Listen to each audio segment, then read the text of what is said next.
My 23 male, parents 43 male and 45 female, divorced when I was 8. I stayed with my dad full time and visited my mom 2 weekends a month. My dad stayed single for all my childhood and adolescence. I met Josh, 34 male, 1.5 years ago because he was my boss at the company I started working half-time for while finishing college, same field. Josh and I started getting along so well and hanging out. I even met his wife, Mary, 30, a couple of times. Well, for my 22nd birthday, I decided to throw a party and invite Josh and Mary to come.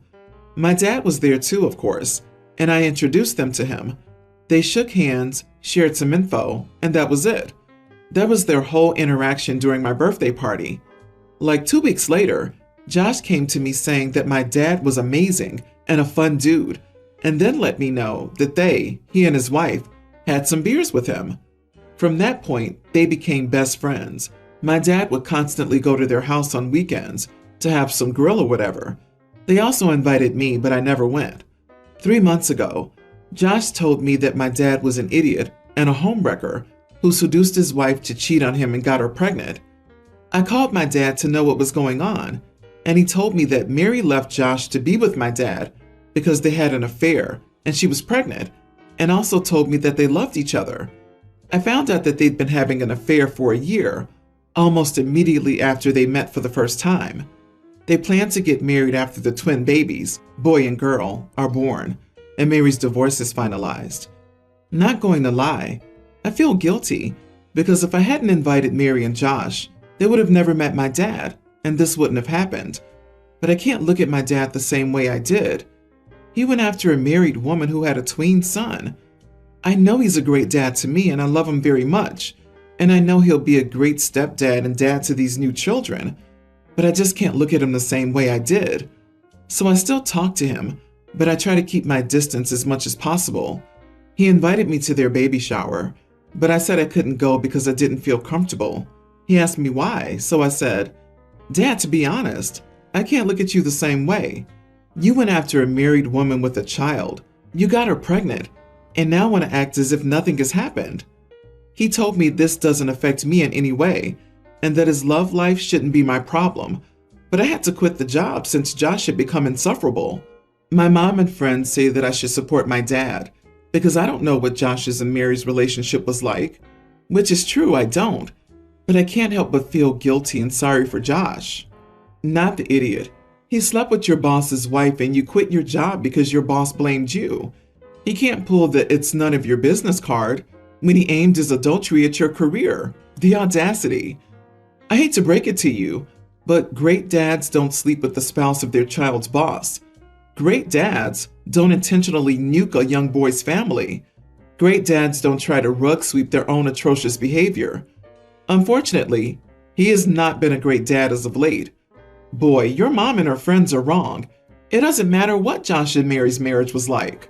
What matters is that your dad slept with a married woman, got her pregnant, caused a family to crumble, and screwed you out of a job. It probably would have happened with someone else. Their marriage was not that solid if she was so quickly able to cheat. No one can steal someone else's spouse. A spouse is a person, not an object. They have free will. They're the ones cheating. This Mary is wholly responsible for her own situation. She could have said no at any time. Of course she chose to cheat, but OP's father played the best friend card with OP's boss to get closer to his wife. It is a far more idiotic move, seducing a married woman when you know her husband, especially when the husband is your son's boss and he's the one who introduced you. I understand why OP has lost respect for his father. If I were in your shoes, I would never have anything to do with my dad again. That is an awkward position to put you in, and it's not fair to you that he used your birthday party to pick up on another man's wife. I, female 32, have a friend who we'll call Ellie, female 32. I've known Ellie since we were around 7. Our mothers are good friends. Ellie has had a very, very privileged life. Her dad is a lawyer, and her mom is a dentist. So, as you can imagine, Ellie had many more luxuries and opportunities than your average person. She grew up attending private schools, having private tutors, going on fancy vacations every year, etc. I won't go into too much detail, but I didn't have a life like Ellie's. Ellie never had to get a job until she went into residency in medical school when she was 26. When we finished high school at 18, Ellie initially went to business school for 2 years before dropping out, then pursuing medical school. Her parents paid her tuition and living expenses, so Ellie never struggled financially and never had to worry about money. Plus, her mother got Ellie volunteering opportunities so she could get references on her medical school applications. Ellie is now a qualified pediatrician. I'm glad she was able to find a career path she enjoys, and I'm proud of her for finishing school. I know medical school is no walk in the park. I'm a veterinarian. A few weeks ago, we went to a town event, and we bumped into some of my old friends from high school. We chatted for a few minutes, and one of them proudly mentioned she had finished nursing school.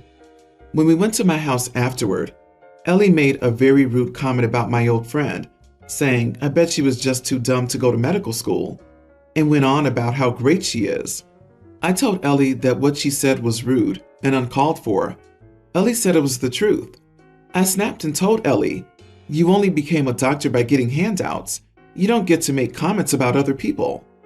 Ellie started yelling at me and telling her that I was a jerk for undermining her hard work and that she still had to work for where she was now. I told her that I knew she still had to work hard, but most people don't have parents who can pay all their tuition and living expenses, and she had it easier.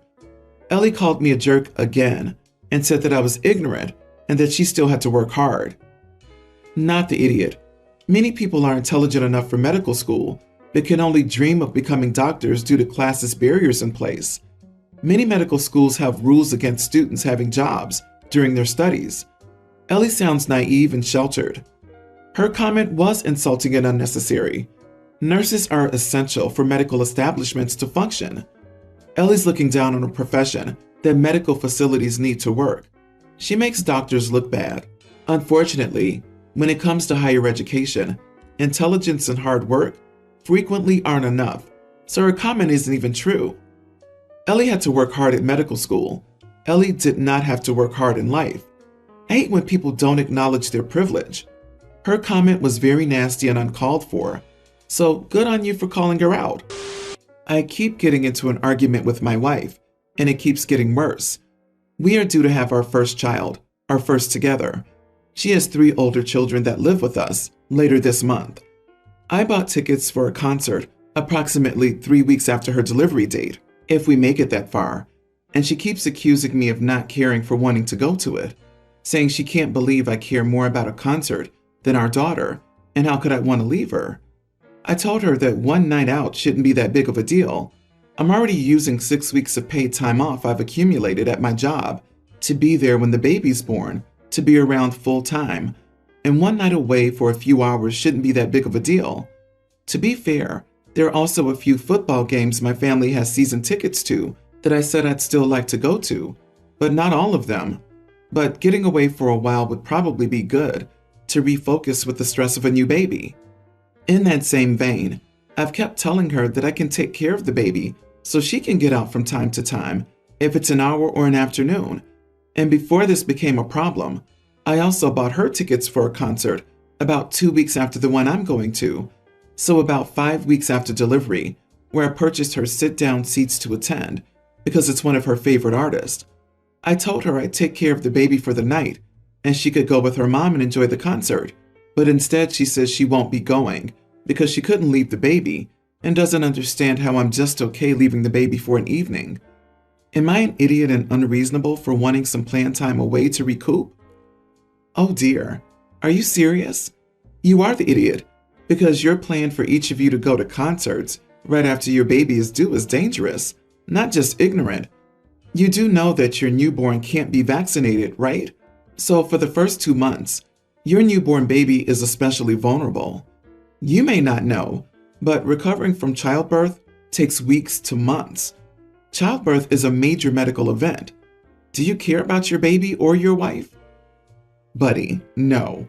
You think you'll need a break 3 weeks after she gives birth, but she doesn't get one? Unless you have support lined up for her while you take the night off, unquestionably 100% you are the idiot. She'll need you home. You have no idea what life will be like 3 weeks postpartum. My oldest was still in NICU, which was completely unexpected. I would have divorced my ex-husband sooner if he'd gone away during that time. You're making many plans when you have no idea what your life will look like after the baby's here. I feel so bad for your wife. Paternity and maternity leave is not vacation time. To start with, I worked for a salary as soon as it was legal for me to do so in the UK. I reached a point in my life and career where after bills and savings, I can afford stuff like designer jewelry, bags, shoes, etc. That hasn't always been the case. My family's Asian, and since they got married, my parents have fully supported my dad's family and given financial help to my mom's parents when they needed it. It wasn't unusual for my parents to take me shopping every 3 to 4 months to buy new clothes for my cousins, while I got hand-me-downs or secondhand clothes from charity shops and car boot sales.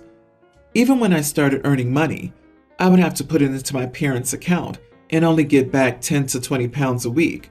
Meanwhile, my cousins could ask for new phones, styling products, bikes, etc., and it would be bought for them. So while as a household, we were probably making enough income to count as middle class, we were ourselves living frugally.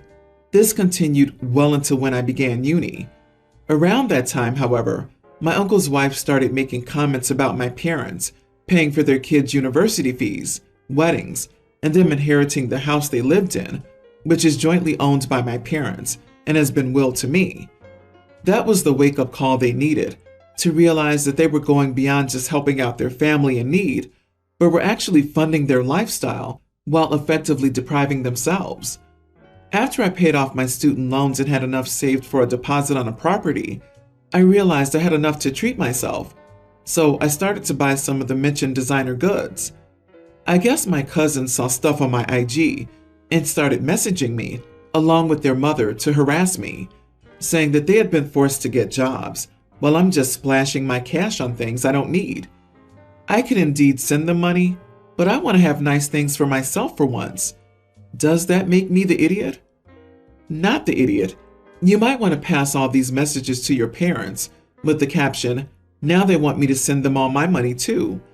They are parasites. Tell your cousin you also had to get a job to afford the things you bought. If they want designer crap, they can earn it just like you did. Cut off these leeches. They will not stop drinking your blood on their own. Get your tiny violin and play them the saddest song you know. OP, this is survivor's guilt. You are absolutely not responsible for what money they have available to them. You've done well for yourself through hard work and prudent savings. It would be best if you worked through any guilt you might have. Enjoy the life you've made for yourself, and you deserve it, not the moochers. Maybe you should treat your parents to some nice things, since they also didn't get the chance to enjoy luxuries. I'm not saying you have to, but it would be nice, since they were being taken advantage of for so long. No, don't treat your parents to anything. They deprived you, their child, so that your cousins could live it up. Honestly, this is insane. Providing the extended family with brand new clothes while their kids get secondhand stuff and hand-me-downs, confiscating that kid's earnings to give to extended family? I'm on board with the notion that family helps family and that relatives step up to provide a safety net in extraordinary circumstances. However, in this case, OP's relatives don't want a safety net, they want a hammock. My 56 female, youngest son 30, recently married his wife 29. We live in different states and usually only see each other for holidays, etc. Our son's elder brother, 33, was recently diagnosed with autism. While our younger son and now wife, daughter-in-law were still dating, he brought her home to us so we could meet her. She's always been a little off. She's shy and awkward and prefers doing stuff on a computer to being outdoors. My husband and I are very outdoorsy and live a very active life, so I guess we clashed a bit there. She's always been nice, and in the beginning she participated in many of our activities, even if she wasn't great at them. After his diagnosis, she comforted our elder son, which was a hard blow for all of us. She said she also felt awkward and weird at times, and that it was okay to be different. I suspected maybe she meant this as a way of telling us that she was on the spectrum too. About 2 years ago, they had their first kid. They had some issues conceiving and lost a baby before having their daughter. She's a great kid and we love her so much. However, since their daughter was born, my daughter-in-law's become even more awkward around us. We invited them over to celebrate the 4th of July. Daughter-in-law was tired and didn't participate in any outdoor activities, but instead insisted on working on the computer while our son was the one playing with his daughter outdoors. I asked her what was she doing in front of the screen all the time, and she told me she was just catching up on work. This just seemed off to me, because why wouldn't she want to play outside with her husband and kid? So my husband and I spoke privately about our worries that she's not participating in her daughter's childhood and leaving it all to her husband. We both agreed that we should talk to her about it. After dinner, yes, drinks were involved. I went away to do the dishes and heard raised voices. When I returned to the table, daughter-in-law was crying as my husband told her off quite sharply. He said some things that might have been a bit harsh, but nothing untrue. She stormed off crying instead of discussing the issue further. I followed her to try and discuss the situation and told her we were just worried about her, them as a couple, and their daughter. This was when I told her I thought she should seek help or counseling for autism, as I figured that was why she was struggling with motherhood. She was highly offended and told me that she was not autistic, but suffering from PPD. They packed their bags and left in a hurry. Later, we saw that she had unfriended my husband and me on Facebook and blocked us from messaging her. They haven't spoken a word to us since.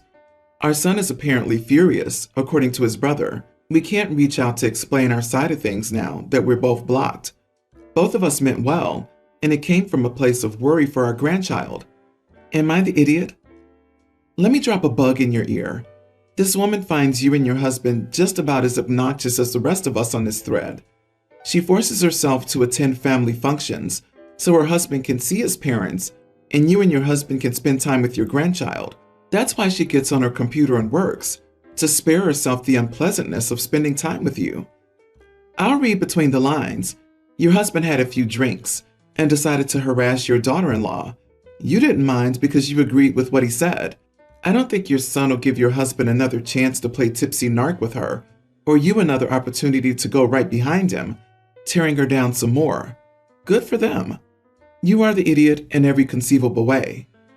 Your son and daughter-in-law have gone no contact. No contact means just that, no contact. You're a busybody, and your husband made your son's wife cry. Actions have consequences. Your actions cut you off from your son and grandchild. How are you surprised that this is the outcome? Good luck with never seeing your grandkid again.